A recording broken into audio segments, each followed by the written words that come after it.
예, 오늘 마태복음 12장 9절로 21절에 있는 말씀을 가지고 안식일에 행하는 선이라는 제목으로 말씀을 전합니다.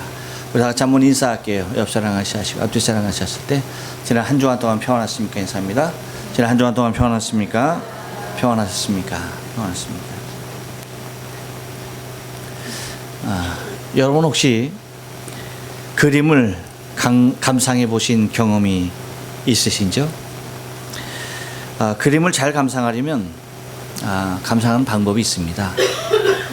일정한 거리를 두고서 감상하는 것이 매우 중요하다는 것입니다. 그것은 그림 전체의 구상과 구도와 색감을 이해하는 데에 아주 필수적인 요소라고 할 수가 있는 것입니다. 이것을 무시하고 그림을 마치 현미경으로 바라보듯이 바라본다고 한다면, 부분적인 관찰에 치우친다고 한다면 그림을 그린 작가의 의도도 제대로 이해할 수가 없을 뿐더러 그 그림이 무엇을 말하고 있는지조차 알 수가 없다는 것입니다. 즉, 전체적인 모습을 읽어내는 시각이 매우 중요하다는 것입니다. 정치도 그렇고 경제도 그래요. 그렇죠? 여러분 혹시 자전거를 타시고 길을 가신 적 있습니까? 일본에 계신 여러분들은 아마 자전거 다 타고 다니실 거예요. 저도 새벽 4시면 일어나서 샤워를 하고 그리고 자전거를 타고 교회를 옵니다. 교회로 한 4시 30분 전후가 되는데 딱 와서 이제 있는데, 그 교회를 오는 길과 집으로 가는 길이 달라요. 집으로 갈 때는 공원이 여기 10시에 닫기 때문에 10시 전에 갈 때는 공원길로 쫙 가고요. 그리고 낮에도 이제 공원길로 다니고요. 새벽에 올 때만은 꼭 다른 길로 와야 돼요. 이 공원이 열지를 않아요. 그 시각에 열지를 않아가지고 나름대로 제 길이 아주 새벽마다 그 시간에 오는 길이 아주 딱 정해져 있어요. 다른 길로는 절대 가는 일이 없습니다. 그 길로만 가는데, 그 길을 가다 보면 자전거 타고 오면 이제 이렇게 길이 좀 무료하지 않습니까? 그 길을 그래도 의미 있게 좀 재미있게 지루하지 않게 오는 방법이 하나 있습니다. 그것은 뭐냐면, 여러분 특히 이제 이 스미다구와 고토구의 특징이 그 차도와 인도의 구분이 블록으로 되어 있는 곳이 이렇게 큰 도로 말고는 이 중간중간에 이 집들 사이에 있는 도로들은 다 무엇으로 그려놨어요? 하얀 실선으로. 그렇죠? 하얀 실선으로 인도와 차도를 구분을 해놨습니다. 그래서 그 하얀 실선이 쭉 있어요. 그러면 자전거 타고 올 때 그 실선을 밟고 오는 거예요. 계속 그 실선을 갖다가 이탈하지 않고 똑바로 그 실선을 갖다 계속 밟고 오는 그런 재미를 느끼면서 매일 타고 옵니다. 근데 자전거가 그 실선 약 한 몇 센치 정도 됩니까? 한 15cm 되나요? 그 선이.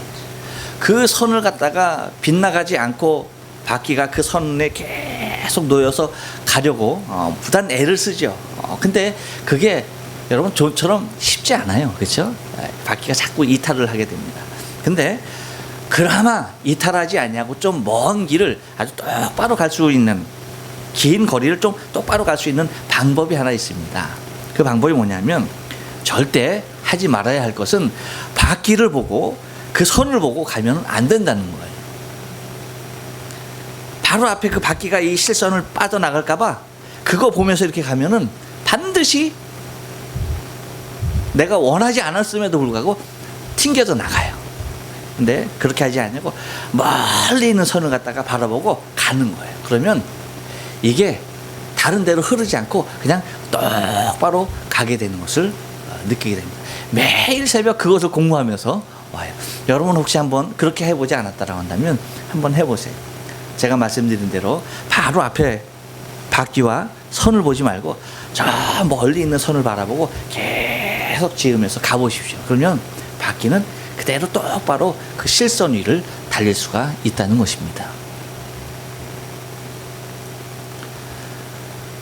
그렇죠? 네, 모르시겠다고 한번 해보세요. 해보면 아마 이게 그렇구나 하는 것을 느낄 수가 있을 겁니다. 근데 이제 아차 싶어서 이게 제대로 가고 있나 안 가고 있나 바라보는 순간 뭐예요? 네, 바퀴는 튕겨져 나가게 되는 거예요. 오늘 본문을 통해서 우리 예수님께서 안식일의 주인인 것을 선포하신 이후에 내가 안식일의 주인이다 라고 하는 그 말에 대하여서 매우 이질감을 갖고 불쾌하면서 어떻게 해서든지 이 예수를 잡아서 죽이려고 하는 무리들이 생겨나게 됩니다. 그래서 오늘도 본문에 나오는 바리새인들이 예수를 시험하는 모습이 오늘 본문의 내용이죠. 그래서 안식일날 회당에 예수님께서 들어갔을 때에 거기에 한 손 마른 사람이 있는데 그 마른 사람이 마태는 그렇게 표현하고 있어요. 오늘 성경 보니까 거기 회당에 들어가니 한편 손 마른 사람이 있는지라 있다라고 얘기하고 바로 뭐라고 얘기하느니 사람들이 예수를 송사하려 하였다라고 얘기합니다. 그러니까 이미 마태는 이제 결론적인 입장에 다 보고 난 다음에 얘기하는 것 아닙니까? 그러니까 사람들이 어떤 의중에서 이 병자에 대하여서 예수께서 할 것에 대하여서 시험하였다는 거죠. 그러니까 송사할 조건을 찾으려고 애썼던 것입니다. 그래서 예수께서 어떻게 해서든지 잘못된 것을 예수 앞에서 잘못된 것을 찾아내어서 예수를 고소하려고 하는 그러한 무리들이 있었던 것을 바라보게 되어지죠.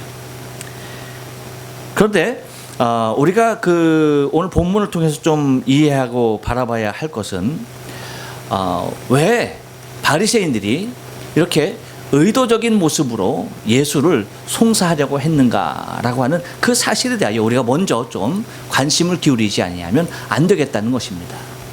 여러분, 바리새인 하면 어떤 사람들입니까? 바리새인 하면 그들은 철저하게 율법을 준수하면서 율법 안에 주어진 삶에 대하여서 그렇게 살려고 발버둥치며 애쓰는 사람들이 바리새인입니다. 그래서 율법으로 나올 수 있는 사람이 누구냐? 율법의 완성이 누구냐라고 할 때 바리새인 해도 과언이 아닐 정도로 바리새인들은 율법에 준하여서 자신의 삶들을 이끌었던 무리들인 것입니다. 그런데 바리새인들에게 있어서 계명과 안식일 이것은 여러분 그냥 보통의 것이 아니었습니다. 그들을 생명을 걸고 하나님의 계명과 안식일을 지키며 살아왔던 무리이기 때문에 이 하나님의 말씀인 이 계명과 그리고 안식일에 관하여서는 그 누구보다도 뒤지기를 싫어할 정도로 철저하게 지킴을 갖고 내렸던 그런 사람들이죠. 그런데 이들에게 있어서 예수가 나타나서 하는 말이 내가 안식일의 주인이다 라고 얘기하고 그들은 안식일을 위하여서 아무것도 하지 아니하고 그들은 안식일을 성수했는데 예수가 와서 하는 것들을 보면 사람의 병자를 고치질 않나? 그렇죠? 한편 마른 손 그것도 보고 이제 예수를 고소하려고 송사하려고 하는 그 모습을 우리가 바라보게 됩니다. 그렇다면 도대체 왜 바리새인들에게 있어서는 이러한 감정이 일어나지 않으면 안 됐을까라고 하는 것입니다. 여러분 혹시 밀양이란 영화를 보셨나요? 밀양이란 영화를 보면은 그 전도연이 그 남편을 잃고 아들 하나 데리고 남편의 고향 밀양으로 내려가죠. 밀양으로 내려가서 거기서 이제 보금자리를 트고 거기서 행복하게 살려고 애를 씁니다. 그 가운데 아들이 살해를 당해요. 아들이 살해를 당합니다. 근데 그 범인이 이제 잡히게 되죠. 범인은 이제 당연히 교도소 갔죠. 정말 하나밖에 없는 아들, 이제 아들 하나가 다였는데 그 아들을 의지하고 살려고 몸부림을 쳤는데 아들이 잃고 나자 뭐 절망적이죠. 여자로서는 절망적이죠. 남편 잃었죠, 아내 잃었죠. 절망적일 수밖에 없습니다. 모든 삶을 다 포기할 수밖에 없는 상황에서 전도를 받게 됩니다. 그래서 교회 열심히 나가고 그래서 교회에서 하는 구역 예배도 드리고 그리고 전도도 하고 그렇게 합니다.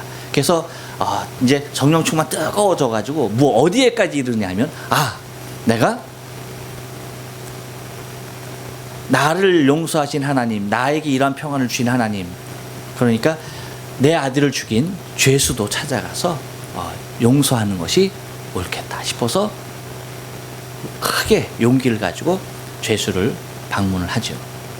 그래서 말을 합니다. 내가 당신을 용서하려고 합니다 라고 할 때 죄수가 뭐라고 그럽니까? 예, 저는 하나님에게 용서를 받았습니다 라고 얘기하는 거예요. 그러니까 그 안에서 죄수가 예수 믿고 구원받은 거예요. 근데 전도연이 그 말을 듣고 할렐루야 감사해야 되는데 거기서 예, 그냥 뿅 가는 겁니다. 미치는 거예요. 어떻게 미칩니까? 내가 용서하지 않았는데 하나님이 용서했다고? 아니 내가 용서하지 않았는데 어떻게 하나님이 용서해?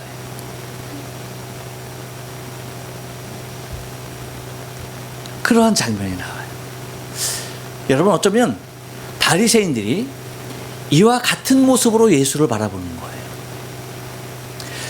내가 안식일을 지키기 위해서 얼마나 수고하고 애쓰고 내가 얼마나 불편하게 살았는데 예수는 안식일에 지 하고 싶은 거 다 하는 거예요. 나는 계명을 지키기 위해서 정말 내가 일주일에 2번을 금식하면서 이틀을 금식하면서 이렇게 살아왔는데 예수 와서 뭐 하는 거예요? 먹고 마시는 거예요. 자신은 율법에, 자신은 하나님의 말씀에, 자신은 하나님이 주신 그 안식일에 대하여서 그렇게 금욕적인 삶을 하면서 살아가면서 애써서 지키고 있는데 예수란 자가 나와서 하는 것을 보면 마음대로 먹질 않나, 금식을 하나, 그렇다고 포도주를 마시질 않나, 할 것 없이 뭐 먹고 마시는 거에 대해서 아무런 거리낌 없이 해제끼고, 그리고 안식일에도 우리는 전혀 상상치 못할 일들을 하고 있는 그 모습을 바라볼 때에 바리새인의 입장에서는 뭐합니까? 예수가 눈에 가실 수밖에 없는 겁니다. 왜일까요? 내가 그렇게 살았고 내 아버지가 그렇게 살았고 할아버지가 그렇게 살았고 대대로 그렇게 복음 이렇게 말씀 계명 안식일을 위하여서 살아왔는데 예수 하나님의 아들이라고 하는 메시아란 자가 그리스도란 자가 와서 하는 행동은 바로 이와 같은 것. 뒤에 에어컨 꺼주세요. 추운가 본데. 그런 모습으로 살아가고 있는 모습을 볼 때에 얼마나 힘이 들고 어려운지 모르는 거죠. 내가 그런 모습으로 그렇게 살았는데 그렇게 쉽게 안식일을 지내고 그렇게 쉽게 하나님의 말씀을 대로 살아. 용서가 되지 않는 겁니다. 용서가 되는 그 순간 뭡니까? 내가 살아왔던 모든 것은 내가 그렇게 율법에 의하여서 계명에 의하여서 안식일을 그렇게 아무것도 못하며 금욕적으로 지켜왔던 그 모든 것들이 다 헛것이 되고야 많은 것이기 때문에 차라리 네가 죽을지언정 내가 이것을 놓칠 수 없다는 것입니다. 그들이 성경을 몰랐기 때문입니까? 아닙니다. 성경에도 분명히 오실 메시아에 대하여서 충분히 예언을 해놓고 또한 예수님이 오셨을 때 그를 맞았던 사람들도 있습니다. 아까 서두에 그런 말씀을 드렸습니다. 그림을 감상하는 법과 자전거 타는 것을 얘기 드렸어요. 성경에서 말하고자 하는 하나님이 정말 우리에게 주시고자 하는 말씀 속에서 우리에게 나타나시고자 하는 하나님의 온전하신 뜻을 전체적으로 가장 큰 그림으로 한번 그려놓고 그것을 확인하지 못하고 들어가서 부분적인 것을 살피다 보면 전체적인 큰 그림을 잃어버리고 하나님의 정말 원하시는 그 뜻을 잃어버리고 우리가 그 부분에서 헤매게 되는 그 모습을 바라보게 되어지죠. 마치 등산을 했다가 어디로 내려가야 할지 모르는 사람들과 같이 헤매고 있는 것입니다. 그래서 등산할 때 하산하는 길을 잃어버리면 그들에게 하는 말이 있어요. 어떻게 하라고 그럽니까? 아무 데로나 내려가고 아무 데로나 가서 헤매지 말고 어떻게 합니까? 다시 올라가는 겁니다. 다시 정상에 올라가서 내가 내려가야 할 그 길을 확실히 확인하고 내려가야 한다는 것입니다. 그래야지 내가 제대로 된 나의 목적지를 갈 수가 있다는 것이죠. 바로 바리새인들이 바라봤던 것은 하나님의 말씀이 있었지만 하나님 말씀 전체에서 하나님께서 말씀하시고 하나님께서 우리에게 뜻하시는 그런 전체적인 그림을 놓쳤다는 것입니다. 그리고 부분적인 것에 얽매여서 그 부분적인 것을 위하여서 목숨 걸고 살다 보니까 여러분 그 율법을 지키기 위한 안식일을 지키기 위한 하나님은 그 안식일을 기억하여 그날을 거룩하게 지키라고 그렇게 말씀하셨는데 바리새인들은 어떻게 지킵니까? 몇 보 이상 걸으면 안 되는 그러한 규례까지 그러한 규정까지 스스로가 만들어 놓는 어리석은 일을 자행하고 있고 거기에서 위반되면 안식일을 지키지 못한 것으로 정죄하게 되는 그런 모습들을 우리는 바라보게 된다는 것입니다.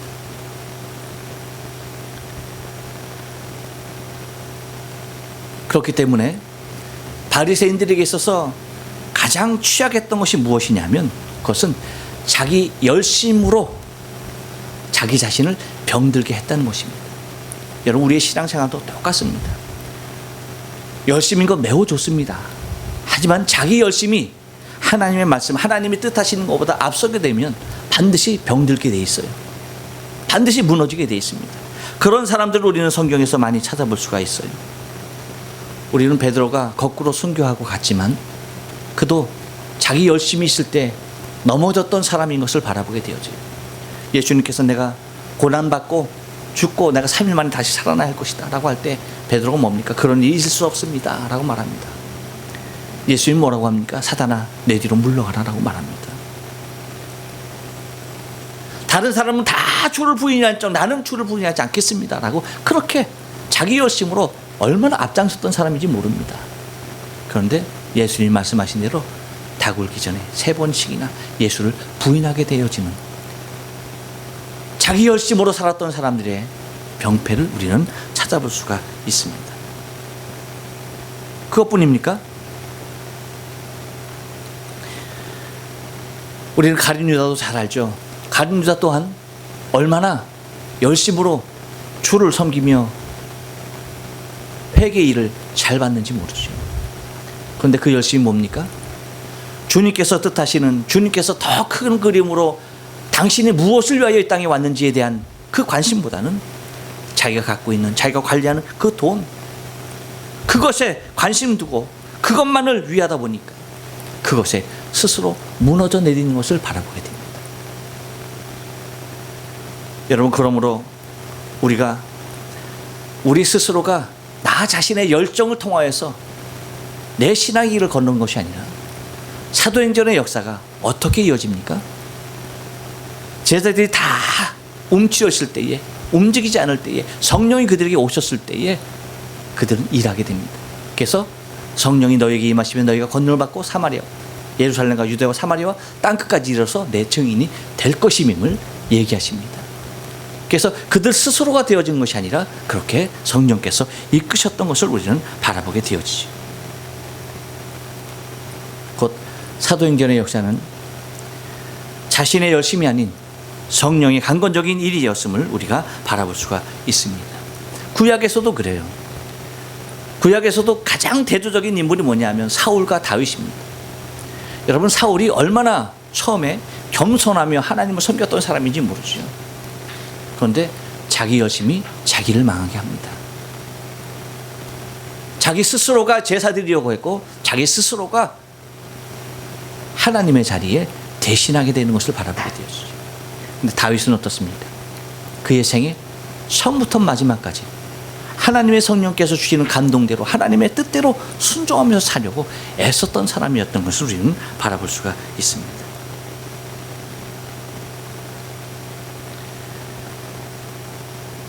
곧 이러한 모습 속에서 바리새인의 모습은 자신의 열심이 곧 자기 자신의 무덤을 만드는 그러한 모습으로 살아가게 되어지는 것을 우리가 바라보게 됩니다. 그래서 그들이 사람을 대하는 모습, 곧 환자를 대하는 모습이 환자는 그들의 눈에 결코 긍휼의 대상으로 보이지 않았습니다. 자신의 옳음을 인정하기 위한 수단에 불과했던 것을 바라보게 됩니다. 그래서 오늘 본문을 통해서 우리가 좀 은혜를 나누려고 하는데 한번 따라서 해볼까요? 환자를 예수의 시험의 대상으로 바라봅니다. 한쪽 손 마른 사람에게 그 사람이 관심이 있어서 예수에게 다가갔던 것이 아니라 그 사람이 있기에 예수를 고소하려고 했던 그 모습을 바라보게 되어지죠. 10절 말씀 보니까 그렇게 얘기해요. 한편 손 마른 사람이 있는지라 사람들이 예수를 송사하려고 모여가로되 안식일에 병 고치는 것이 옳으니까. 여러분, 이것은 무슨 얘기예요? 병을 고쳐야 한다는 얘기입니까? 고치지 말아야 한다는 얘기입니까? 바리새인의 입장에서는 병을 고치면 안 된다는 것입니다. 병을 고치지 말 것에 대하여서 이미 선을 그어놓고 있는 것입니다. 잠정적으로 예수는 병을 고칠 것이다라고 하는 그러한 느낌도 아는 거죠. 그렇게 고칠 것임에 대하여서 모르고 있는 것이 결코 아닙니다. 알고 있습니다. 그런데 사람의 가장 악한 부분이 뭘까요? 그것은 자기보다 약한 사람들을 자신의 유익을 위하여서 동원하거나 그들을 사용하고 있다는 것이에요. 아마도 하나님 앞에 가장 크게 심판받아야 할 것은 이러한 것들이 아닐까. 그래서 오죽하면 하나님께서 이렇게까지 말씀하십니까? 나는 고아와 과부의 아버지다. 정말로 살피고 관심의 대상이 되어져야 할 고아와 과부와 병자가 자신의 자리와 자신의 유익을 위한 활용의 대상에 불과했던 것을 바라보게 됩니다. 주님은 그 약한 사람들을 위하여 왔는데 그들은 그 약한 사람들을 자신의 유익을 위하여 시험하는 대상으로 사용하고 있는 것을 바라보게 됩니다. 여러분, 이 땅의 삶 가운데 우리의 가장 연약한 모습, 그것은 이런 모습으로 우리의 삶이 나타나면 결코 되지 아니할 것입니다. 예수님께서는 안식일에 선을 행하여야 할 당위성에 대하여서 우리에게 분명히 12절에서 말씀하고 있습니다. 한 번 더 따라서 합니다. 안식일에 선을 행하여야 할 당위성이 있습니다. 그것이 뭐냐면 12절에 이렇게 말합니다. 사람이 양보다 더 귀하다는 것입니다. 사람이 얼마나 더 양보다 귀하냐라고 말씀하고 있는 것을 바라보게 됩니다. 그러면서 예수님께서 말씀하시죠. 너희가 만약에 양이 구덩이에 빠지면 안식일임에도 불구하고 양을 건지지 않느냐. 다 그렇게 했습니다. 그런데 사람은 안 된다는 거예요. 사람은 고치면 되지 않는다는 겁니다. 양이 안식일보다 사람이 양보다 귀한데 사람은 안식일보다 더 귀하다는 것입니다. 안식일 위에 있는 것이 사람입니다. 만약에 안식일이 더 귀하였다고 한다면 주님께서 안식일 날 병자를 고칠 이유가 없습니다. 하지만 안식일은 주님께서 인자가 주인이다 라고 하시면서 우리에게 안식을 주신 것은 우리를 위하여 주신 것이지 하나님께서 우리를 그날을 올가 매려고 주신 것이 결코 아니다라고 하는 것입니다. 그런데 안식일을 그렇게 지켜왔던 바리새인의 입장에서는 안식일을 아무것도 하지 아니하는 날로 그렇게 규정하고 있다는 것입니다. 여러분, 우리가 안식일을 통하여서 행하여야 할 선한 일들이 뭡니까? 가장 중요한 것은 주님께서 하셨던 그 일입니다. 주님께서는 안식일을 할지라도 그날 생명을 살리는 그 일에 대하여서 결코 포기하지 않으셨던 것을 바라보게 됩니다. 안식일날 행할 수 있는 모든 선을 다 행하면서 살았던 것이 예수님이었습니다. 여러분, 우리는 오늘 이 시간에 예배를 합니다. 예배를 통하여서 우리는 우리의 삶 가운데 매우 중요한 한 부분을 공유해야 돼요. 그냥 꺼. 한 부분을 우리는 공유해야만 합니다. 그 부분이 무엇이냐라고 할 때에 그것은 다른 것이 아니라 우리가 안식일날 함께 선을 행하고 있음에 대한 아름다운 믿음의 교제를 행하고 있다는 것에 대한 확신이 있어야만 합니다. 오늘 김용림 집사님이 그렇게 기도했어요. 한 주간 각자 흩어졌던 삶 가운데서 살다가 같이 모였다라고. 매우 의미 있는 말이죠. 우리의 삶의 터전이 다 다릅니다. 그래서 일주일에 우리는 한 번 모여요. 물론 새벽마다 뵙는 분도 있습니다. 수요일 날 뵙는 분도 있습니다. 그런데 대부분의 사람들을 우리는 일주일에 한 번 봅니다.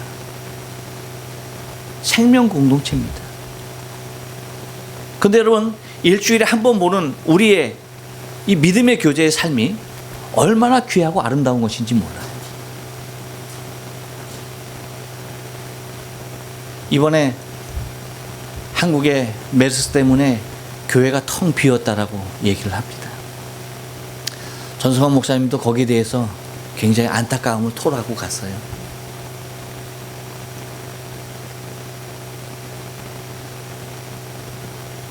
여러분, 성도의 교제는 메르스보다 더 강해야 돼요. 우리의 모임은 그 무엇으로도 해함을 받지 말아야만 합니다. 여러분, 주님께서 말씀해 주신 마지막 때에 일어나는 상황들을 보면 메르스 정도는 아무것도 아니에요. 이거보다도 더 험하고 이거보다도 더 흉한 일들이 얼마나 많이 일어나는지 몰라요. 그런데 우리가 어쩌라고요? 그러한 것 하나 이겨내지 못하고 그것, 여러분, 육신적으로 우리가 조심한다고 해서 될 것 같으면 그렇게 하면서 살아야죠.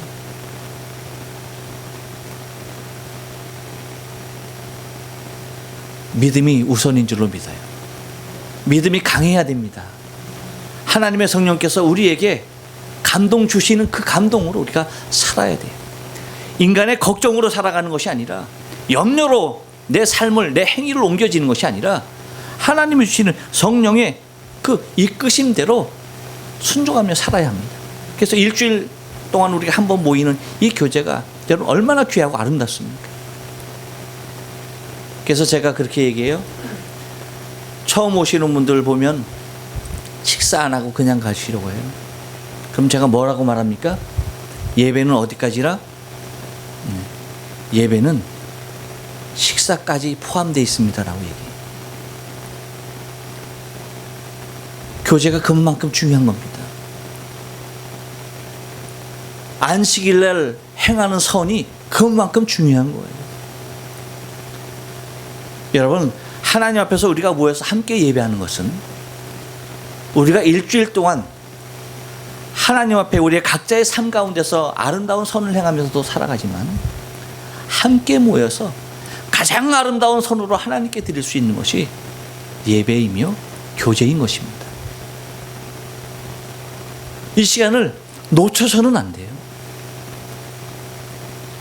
우리가 선을 안식일날 행할 수 있는 선 반드시 먼저 예배로 살아나야 되고 믿음의 교제로 살아나야 되고 서로를 위한 중보로 살아나야 합니다. 그것이 주님께서 안식일에 행하셨던 일이고 만약에 주님께서도 지금 오셔서 지금도 이 땅에 계셔서 우리와 함께 이 주일을 함께 보내다라고 한다면 주님은 당신이 하려고 했던 그 일들을 우리와 함께 하시려고 하실 것입니다. 그러므로 확신이 있어야 합니다. 내가 안식일날 행해야 할 선에 대한 당위성을 반드시 가져야만 우리는 신앙으로 승리할 수가 있습니다. 다른 날 피곤해서 주일날을 정말 못 오겠어요. 여러분, 그렇게 느껴지면은 일주일에 2번을 쉬십시오. 무슨 얘기인지 아십니까? 월요일날 아예 쉬세요. 직장에서 허락 안 한다고요? 그러면 그만두겠다라고 떼쓰세요.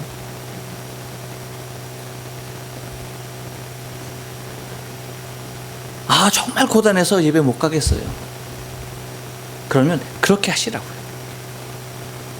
그리고 예배하시고 교제 늦게까지 하시고 그리고 5시 일본어 예배도 함께 동참하시면서 함께 섬겨주시고 그리고 함께 저녁까지 다 드시고 가셔서 피곤하죠? 그러면 월요일 날 푹 쉬셨다가 화요일부터 출근하세요.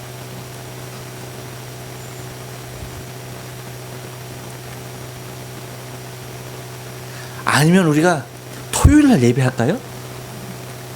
토요일 날 모여서 다 함께 예배하고 그리고 주일 날 각자 집에서 편히 쉴까요? 카지가 그렇게 하재요. 카지가 그렇게 하죠.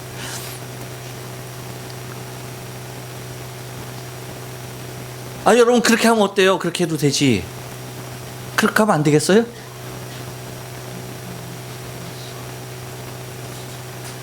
여러분 우리가 예배하는 것이 중요한 거예요.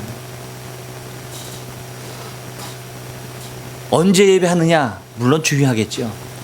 하지만 우리가 함께 모여서 예배하는 것 그 자체를 하나님께서 기쁨으로 받으시는 겁니다. 언제 하는 예배건 그건 상관없어요. 무슨 얘기인지 아시겠습니까? 이해가 안 가나 봐요. 만약에 여러분 예배가 어느 날 하는 것이 문제가 된다고 한다면 우리는 월요일 날 예배하면 돼야 안 돼요? 안 돼요. 화요일 날 예배하면 돼야 안 돼요? 안 돼요. 수요일 날은 기도해 있으니까 하면 되고 목요일 날은 안 돼요. 금요일 날은 하는 게 있고 안 하는 게 있으니까 하든지 말든지 하고 토요일은 안 돼요. 그리고 주일은 돼요. 그럼 여러분 새벽 기도 오시는 분들은 예배 헛하는 거야. 하나님이 받으시지 않는 그날 여러분 예배하는 거란 말이죠. 날이 상관이 있습니까 없습니까? 없어요. 예배하는 날은 어느 날이든 해야 합니다. 예배하는 날은 아무런 상관이 없어요. 우리가 정말 그렇게 모일 수 있다면 그렇게 해야죠. 우리가 토요일 날 더 많이 모여서 예배할 수 있다면 토요일 날 예배해야죠. 그런데 주일 날 더 모이지 않습니까? 그래서 주일 날 하는 것. 다시 말하면 우리가 안식일 날 선을 행하는 것, 이 일의 가장 중요한 일이 무엇이냐? 그것이 하나님을 예배하는 것임을 잊지 말아야만 합니다. 그리고 예수님 하셨던 생명 살리는 그 일, 한 생명이라도 더 살리려고 애쓰셨던 그 일을 우리가 해야 하는 것입니다. 한 번 더 따라서 합니다. 자신의 생명을 걸어가며 행하는 것이 안식일의 선입니다. 예, 그렇습니다, 여러분. 안식일의 선이 무엇이냐라고 할 때 그것은 다른 것이 아닙니다. 생명을 걸어가면서 하는 것이 안식일의 선입니다. 15절 말씀 보니까 그렇게 얘기해요. 예수께서 아시고 거기를 떠나가시니 사람들이 많이 쫓는지라 예수께서 저희 병을 다 고치시고 라고 얘기합니다. 14절에서는 여러분 뭐라고 말하고 있습니까? 14절에서는 그렇게 얘기해요. 바리새인들이 나가서 어떻게 예수를 죽일고 의논하거늘 이라고 말합니다. 바리새인들이 의논하는 것을 알고서 어떻게 죽일까 그것을 알고서 예수님께서 그 회당을 나갑니다. 그런데 그 한편 마른 손을 환자를 고쳤지만 거기에 더 많은 환자가 있었습니다. 그러니까 환자들이 어떻게 합니까? 다 예수를 쫓아갑니다. 그런데 성경은 뭐라고요? 15절에서 예수께서 아시고 거기를 떠나 가시니 많은 사람이 쫓았는데 예수께서 저희 병을 다 고치셨다. 안식일 날 장소만 바뀐 것이지 다 병을 고치셨습니다. 이 얘기 뭡니까? 이것 때문에 예수님 당신께서 죽어야 할 거 아셨어요. 그래서 하지 않았던 것 아닙니다. 이것 때문에 안식일 날 이렇게 행하는 것 때문에 당신이 죽을 것에 대하여서 알았습니다. 그런데 그 일을 행하셨어요. 다시 말하면 내 생명을 걸어가며 행하는 것, 그것이 안식일의 선입니다. 내 목숨을 걸고 행하는 것, 그것이 안식일 날 행하여야 할 아름다운 모습들이라고 하는 것이에요. 우리는 도대체 어디에 목숨을 걸고 살아가고 있는지, 내가 목숨 건 곳이 어딘가, 내가 도대체 무엇에 목숨 걸고 사는가 한번 생각해야 합니다. 예수님은 지금도 아파서 당신에게 나오는 그 사람들을 목숨 걸고 고치셨습니다. 누군가 힘들어하고 있는 그 일을 목숨 걸고 하셨습니다. 오늘 제가 주보에 고마운 이름들이라는 제목으로 글을 실었습니다. 시카고 가보니까 그 미시간호 바로 옆에 링컨 공원이 있더라고요. 거기에 링컨 동상이 링컨이 얼마나 핸섬하게 잘생겼는지 이렇게 보기에도 야 정말 잘생겼다, 정말 잘 만들었다 정도로 동상을 아주 멋들어지게 만들어 놨습니다. 그리고 이 사진은 그 콜로라도의 그 로키 산맥 어느 한 그 휴게소에 있는 그것을 제가 이제 찍은 건데, 그 로키 산맥의 그 길을 만들기 위해서 공사를 하다가 목숨을 잃은 사람들의 이름이 여기 이렇게 이제 밑에 이렇게 쭉 적혀 있는 것을 바라보게 되었어요. 큰 일이든 작은 일이든 상관없는 거죠. 링컨은 목숨 걸고 노예 해방을 위해서 싸웠죠. 또 이름 없는 수없이 많은 사람들은 자신의 생명을 걸어가며 누군가의 그 길을 편하게 오고 가게 하기 위해서 목숨 걸고 그 길을 닦았습니다. 여러분, 누군가가 우리의 지금 오늘의 삶 가운데서도 나 자신의 삶을 위해서 목숨 걸고 누군가가 일을 해주는 사람이 있다는 것을 잊지 말아야 돼요. 그렇다면 예수께서 나를 위해서 행하셨던 그 일도 십자가에 당신의 목숨을 거셨습니다.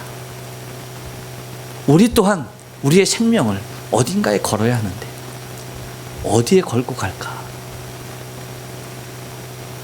그것은 안식일에 선을 행하는 그 모습으로 더 많은 생명이 살아나기를 원하여서 지금도 우리를 위하여서 중보하고 계신 성령의 마음을 알고 우리의 생명을 주님께서 거셨던 그 십자가, 주님을 위하여 걸어놓고 더 많은 생명의 구원을 위해서 우리의 삶이 온전히 드려져야 할 줄로 믿습니다.